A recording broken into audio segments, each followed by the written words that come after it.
পশ্চিমবঙ্গে ভোটার তালিকার বিশেষ নিবিড় সংশোধন কর্মসূচি 2026 শুরু হতে চলেছে। ইতিমধ্যে 2002 সালের ভোটার তালিকা মুখ্য নির্বাচনী আধিকারিকের ওয়েবসাইটে আপলোড করা হয়েছে। আজকে আমি দেখাবো কিভাবে আপনি আপনার নাম ভোটার তালিকায় খুঁজে দেখবেন। প্রথমে সি ওয়েস্ট বেঙ্গলের ওয়েবসাইটে আসবেন। আমি ওয়েবসাইটের লিঙ্ক ভিডিও ডেসক্রিপশনে জুড়ে দেবো।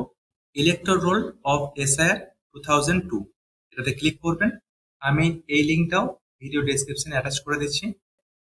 প্রথমে ডিস্ট্রিক্টে ক্লিক করবেন। এরপর দেখবেন অ্যাসেম্বলি নাম্বার ও অ্যাসেম্বলি নেম লেখা আছে।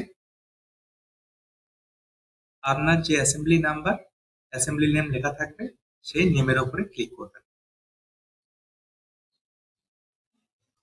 এরপর দেখবেন অ্যাসেম্বলির আন্ডারে যে সমস্ত পোলিং স্টেশন রয়েছে সেই পোলিং স্টেশনের জন্য ফাইনাল রোল রয়েছে। আপনার যে পোলিং স্টেশন তার পাশে যে ফাইনাল রোল লেখা আছে সেটিতে আপনারা ক্লিক করবেন।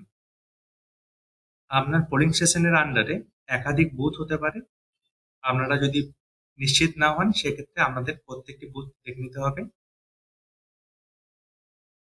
আমি একটি পোলিং স্টেশনের জন্য ফাইনাল রোল দেখছি, তার জন্য সেই পোলিং স্টেশনের পাশে ফাইনাল রোলে ক্লিক করলাম। এখানে আপনাকে ক্যাপচা এন্টার করতে হবে। ক্যাপচা এন্টার করছি। এরপর ভেরিফাই ক্লিক করব।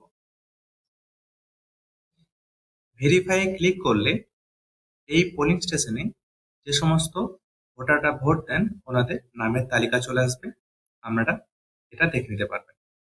যদি দেখেন যে এই ভোটার তালিকায় আপনার নাম নেই তাহলে পাশের বুথগুলোর জন্য দেখে নেবেন।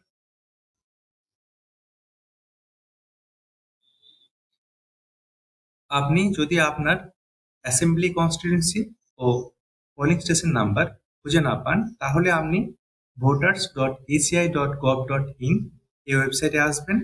আসার পর search your name in voter list এখানে ক্লিক করবেন। এরপর আপনার এপিক নাম্বার এন্টার করবেন। এখানে অবশ্যই স্টেট ওয়েস্ট বেঙ্গল হবে। এরপর ক্যাপচা এন্টার করবেন। এরপর সার্চে ক্লিক করবেন। সার্চে ক্লিক করলে আপনার এপিক নাম্বার, নাম, age, relative name, state, district, assembly constituency, part, polling station, part, serial number এগুলো চলে আসবে। এগুলো হচ্ছে বর্তমান 2002 এর। আপনার একটু চেঞ্জ হবে, সেগুলো আপনারা একটু দেখে নেবেন। এসআইআর এর জন্য যে গণনার ফর্ম সেটি এখানে দেওয়া রয়েছে। আর আপনাদের জন্মের সময় অনুযায়ী আপনাদের যে ডকুমেন্টস দিতে হবে সেটি এখানে দেওয়া রয়েছে। ধন্যবাদ।